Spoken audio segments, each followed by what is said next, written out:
Halo, Assalamualaikum warahmatullahi wabarakatuh. Perkenalkan, saya Sandri Antora, salah satu mahasiswa Universitas Pelita Bangsa. Di sini saya akan mempresentasikan sebuah materi perpajakan dengan judul Pajak Penghasilan PPh 21 atau 26 dilengkapi dengan ulasan PMK nomor 66 tahun 2023 Natura. Baik, yang pertama yaitu penghasilan pajak pasal 21. Penghasilan pajak pasal 21 yaitu dipungut sehubungan dengan pekerjaan, jasa atau kegiatan yang dilakukan oleh wajib pajak atau orang pribadi adalah pajak atas penghasilan, atas gaji, upah, honor, tunjangan dan pembayaran lain dengan nama dan dalam bentuk apapun sehubungan dengan pekerjaan atau jabatan, jasa dan kegiatan yang dilakukan oleh WPOP dalam negeri. PPh pasal 21 dipotong, disetor, dan dilaporkan oleh pemotong pajak, yaitu pemberi kerja, bendaharawan pemerintah, dana pensiun, badan perusahaan, dan penyelenggara kegiatan. Terus selanjutnya, wajib pajak pasal 21. Yang pertama, pejabat negara, yang kedua PNS, yang ketiga pegawai, yang keempat pegawai tetap, yang kelima pegawai dengan status WPLN, yang keenam tenaga lepas, yang ketujuh penerima pensiun, yang kedelapan adalah honorarium, yang kesembilan penerima upah.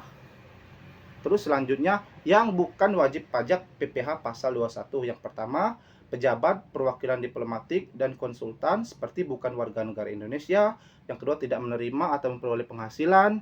Yang ketiga, negara yang bersangkutan memberikan perlakuan timbal balik. Yang kedua, pejabat perwakilan organisasi internasional. Pertama itu pasti bukan warga Indonesia. Yang kedua, tidak menjalankan usaha atau tidak melakukan kegiatan. Terus subjek pajak PPh pasal 21 yaitu pegawai yang sudah saya sebutkan tadi, ada pegawai, ada PNS, pegawai tetap dan lain-lain. Yang kedua penerima pensiun, yang ketiga penerima honorarium, yang keempat penerima upah, yang kelima orang pribadi yang memperoleh penghasilan. Terus ya pengecualian subjek pajak PPh pasal 21. Yang pertama pejabat perwakilan diplomatik atau konsultan atau pejabat lain dari negara asing. Yang kedua, pejabat perwakilan organisasi internasional dengan syarat bukan warga negara Indonesia dan tidak menjalankan usaha atau kegiatan yang memperoleh penghasilan di Indonesia. Terus apa saja sih hak dan kewajiban subjek pajak? Yang pertama, pada saat mulai bekerja atau mulai pensiun, untuk mendapatkan pengurangan PPKP, penerima penghasilan harus menetapkan surat pernyataan kepada pemotong sebagaimana yang dimaksud dalam pasal PPh 21. Terus selanjutnya, jumlah PPh pasal 21 yang dipotong merupakan kredit pajak bagi penerima penghasilan yang dikenakan pemotongan untuk tahun pajak yang bersangkutan kecuali PPh yang bersifat final. Yang ketiga, apabila WP atau wajib pajak menerima penghasilan dari pemberi kerja yang dikecualikan sebagai pemotong pajak, maka WP tersebut akan menghitung, menyetorkan, dan melaporkan sendiri dalam bentuk SPT atas penghasilan tersebut. SPT ya. Terus objek pajak pasal PPh 21 yang pertama penghasilan yang diterima atau diperoleh pegawai penerima pensiun secara teratur berupa gaji, uang pensiun dan lain-lain. Yang kedua penghasilan yang diterima atau diperoleh pegawai penerima pensiun secara tidak teratur berupa seperti jasa produksi, tantim, THR, gratifikasi atau bonus. Yang ketiga upah harian, upah borongan, upah tahunan, upah borongan yang diterima tenaga kerja lepas.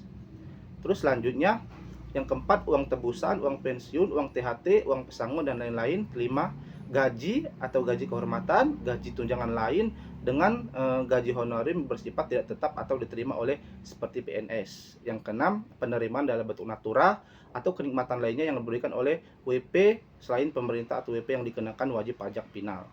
Yang disebut yang ketujuh, honorarium atau uang saku atau hadiah penghargaan, komisi, beasiswa, dan pembayaran lain seperti imbalan hubungan dengan pekerjaan jasa, seperti tenaga ahli, olahragawan, penasihat, pengajar atau pelatih, pemain musik atau pembawa acara. Yang ketujuh, agen iklan. Selanjutnya, peserta perlombaan, penjajah barang dagangan, peserta pendidikan, pelatihan, pemagaman, dan distributor pengusaha MLM. Terus selanjutnya pengecualian objek pajak pasal 21. Yang pertama, pembayaran asuransi dari perusahaan, asuransi kesehatan, asuransi jiwa, asuransi dwiguna. Yang kedua, pemberian penerimaan dalam bentuk natura atau kenikmatan kecuali penghasilan yang dipotong oleh PPh pasal 21, termasuk penerimaan dalam bentuk natura atau kenikmatan yang diberikan oleh bukan WP atau WP yang dikenakan PPh final. Yang ketiga, iuran pensiun dan iuran jaminan hari tua yang dibayar oleh pemberi kerja. Selanjutnya, penerimaan dalam bentuk natura atau kenikmatan yang diberikan oleh pemerintah. Yang kelima, kenikmatan berupa pajak yang ditanggung oleh pemerintah. Yang keenam, zakat yang diterima oleh OP yang berhak dari badan lembaga atau amil zakat yang dibentuk atau disahkan oleh pemerintah. Terus selanjutnya, pemotongan PPh pasal 21. Yang pertama, pemberi kerja yang membayar gaji atau upah honorarium, tunjangan dengan pegawai atau pekerjaan jasa yang dilakukan oleh pegawai atau bukan pegawai. Yang kedua, bendaharawan pemerintah yang membayar gaji, upah atau honor tunjangan dengan pekerjaan jabatan jasa atau kegiatan. Yang ketiga, dana pensiun badan penyelenggara jam sostek dan badan lain yang membayar uang pensiun atau THT atau jaminan hari tua. Yang keempat, perusahaan, badan atau BUT yang membayar honorarium secara imbalan sehubungan dengan kegiatan atau jasa, termasuk status WP, DN yang melakukan pekerjaan bebas. Yang kelima, pers, badan, BUT yang membayar honorarium sebagai imbalan sehubungan dengan kegiatan dan jasa yang dilakukan oleh OP dengan status WPLN. Yang keenam, yayasan atau lembaga kepanitiaan asosiasi sebagai pembayar gaji, upah sehubungan dengan pekerjaan atau jasa atau kegiatan yang dilakukan oleh OP. Yang ketujuh, perusahaan, badan usaha, BUT yang membayar honor atau imbalan lain kepada peserta pendidikan, pelatihan, dan pemagangan. Terus yang kedelapan, penyelenggara kegiatan termasuk badan pemerintah, organisasi, dan internal perkumpulan OP serta lembaga lainnya yang melakukan kegiatan yang membayar honorarium. Terus selanjutnya, hak dan kewajiban pemotong pajak pasal 21. Yang pertama, kewajiban memotong pajak yaitu mendaftarkan diri, menghitung, memotong, dan menyetorkan pajak. Yang ketiga, menghitung kembali PPh pasal 21 yang terutang. Yang keempat, mengisi, menandatangani, dan menyampaikan SPT. Dikecualikan sebagai pemotong pajak adalah yang pertama, kantor perwakilan negara asing. Yang kedua, organisasi internasional seperti IMF atau ILO. Tarif pajak penghasilan pasal 21 yaitu tarif pajak yang digunakan sebagai tarif pemotong atas penghasilan yang terutang PPh pasal 21 yaitu tarif pajak pasal 17 UU PH. Besarnya tarif pajak pasal 21 yang diterapkan terhadap WP yang tidak memiliki NPWP menjadi lebih tinggi 20% dari tarif yang diterapkan terhadap WP yang mempunyai NPWP. Biaya jabatan dan pensiun seperti biaya jabatan adalah biaya yang mendapatkan penagih dan memelihara penghasilan yang besarnya 5% dari penghasilan bruto. Setinggi-tingginya yaitu 6 juta rupiah dalam setahun atau 500.000 dalam sebulan. Biaya pensiun adalah biaya untuk mendapatkan penagih dan memelihara uang pensiun yang besarnya 5% dari penghasilan bruto berupa uang pensiun yang setinggi-tingginya Rp 2.400.000 dalam setahun atau Rp 200.000 dalam sebulan. Terus cara menghitung PPh pasal 21. Pasal 21 yang dipotong oleh pemotong pajak secara umum diformulasikan sebagai berikut, yaitu PPh pasal 21 sama dengan tarif kali dasar pengenaan pajak. Terus beberapa tarif berikut ini digunakan sebagai dasar untuk menghitung pasal 21. Yang pertama, tarif pasal 17 ayat 1 huruf A Undang-Undang Nomor 36 Tahun 2008 dengan ketentuan sebagai berikut. Lapisan kena pajak sampai dengan dari 0 sampai dengan 50 juta itu tarif adalah 5%. Terus dari 50 juta sampai dengan 250 juta itu 15%. Terus dari 250 juta sampai dengan 500 juta itu 25%. Dan mencapai di atas angka 500 juta itu mendapat tarif 30%. Terus selanjutnya saya akan menjelaskan mengenai PPh pasal 26. PP pasal 26 merupakan pajak yang dikenakan atas penghasilan yang diterima wajib pajak luar negeri dari Indonesia. Bentuk penghasilannya bisa berupa gaji, bunga, dividen, royalti, atau sejenisnya. Menurut Undang-Undang Nomor 36 Tahun 2008, PPh pasal 26 adalah pajak penghasilan yang dikenakan atas penghasilan yang diterima wajib pajak luar negeri dari Indonesia selain bentuk usaha tetap atau BUT di Indonesia. Hal yang menentukan seseorang individu atau perusahaan dikategorikan sebagai wajib pajak luar negeri. Yang pertama, seseorang individu yang tidak bertempat tinggal di Indonesia, individu yang tinggal di Indonesia lebih dari 183 hari dalam setahun atau 12 bulan, dan perusahaan yang tidak didirikan atau berada di Indonesia yang mengoperasikan usahanya melalui bentuk usaha tetap di Indonesia. Selanjutnya itu yang kedua, seorang individu yang tidak bertempat tinggal di Indonesia, individu yang tinggal di Indonesia tidak lebih dari 183 hari atau dalam setahun, dan perusahaan tidak didirikan atau berada di Indonesia yang dapat menerima atau memperoleh penghasilan dari Indonesia tidak melalui menjalankan usaha melalui suatu bentuk usaha tetap di Indonesia. Terus semua badan usaha yang melakukan transaksi pembayaran seperti gaji, bunga, dividen, royalti dan sejenisnya kepada wajib pajak luar negeri diwajibkan untuk memotong pajak penghasilan pasal 26 di atas seperti transaksi di atas tadi. Berdasarkan PMK RI nomor 9 PMK eh, nomor 3 tahun 2018 tentang SPT, pelaporan SPT pasal 26 atau pajak, tarif umum untuk pasal PP 21 adalah 20%. Namun jika mengikuti tax 30 atau penjanjian pengindaran pajak berganda P3B maka tarif dapat berubah. Terus PPh pasal 26 adalah pasal pajak penghasilan yang dipotong dari badan usaha apapun di Indonesia yang melakukan transaksi pembayaran seperti gaji, bunga, dividen, royalti dan lain-lain kepada wajib pajak luar negeri. Kini sebagai wajib pajak Anda berkewajiban untuk melakukan pelaporan penggunaan e-Bopot unifikasi yang mana sudah bisa Anda lakukan di aplikasi online pajak. Terus kita membahas mengenai PMK nomor 66 tahun 2023.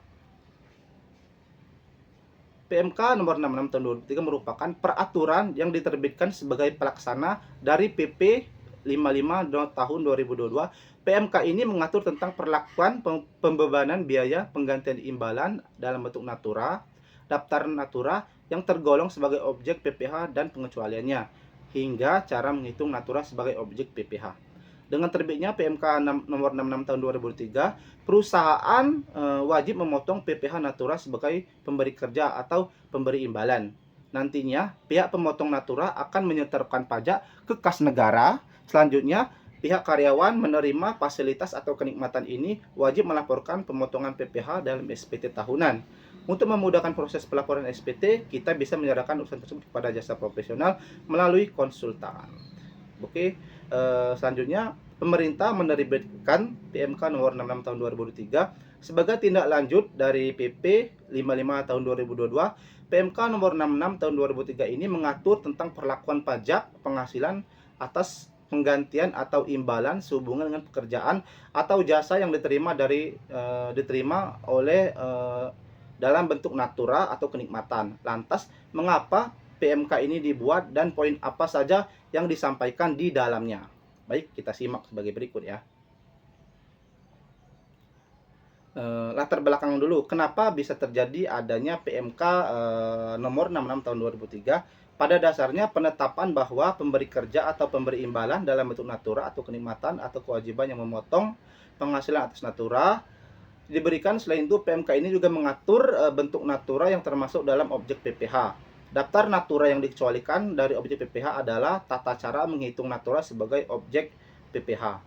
PMK nomor 6 tahun 2003 diterbitkan untuk melengkapi PMK nomor 167 tahun 2018 yang belum menampung kebutuhan penyesuaian perlakuan PPh atas pergantian atau imbalan yang diterima diperoleh dalam bentuk natura atau kenikmatan lainnya. Selain itu, pemerintah juga menerbitkan PMK nomor 66 tahun 2003 sebagai aturan pelaksana dari PP nomor 55 tahun 2002 tentang pajak natura.